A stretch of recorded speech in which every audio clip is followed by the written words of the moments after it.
परंतु 22 जुलै 1947ला आपल्या भारत देशाचा राष्ट्रध्वज कसा असावा इंग्रजांनी सांगितलं, तुम्हाला तुमचा देश स्वाधीन करण्यात येणार आहे, तुम्ही तुमची तयारी ठेवा.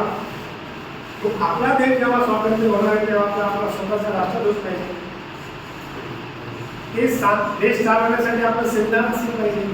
तिथून ती प्रक्रिया सुरू झाली असताना 22 जुलै 1947ला पहिल्यांदा आपला राष्ट्रध्वज हा तिरंगा असा असेल हे त्या ठिकाणी निश्चित करण्यात आलं.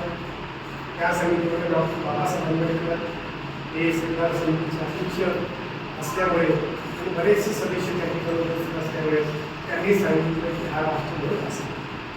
त्यापूर्वी 7 वेळेस आपला राष्ट्रध्वज बदलण्यात आलेला आहे वेगवेगळ्या सिच्युएशनमध्ये, परंतु शेवटचा फायनल हा झालेला आहे. त्यापूर्वी त्यावरती चरखा असायचा, चरखेचं चिन्ह असायचं, त्या ठिकाणी अशोक चक्र अंकित करून राष्ट्रध्वज निश्चित करण्यात आला.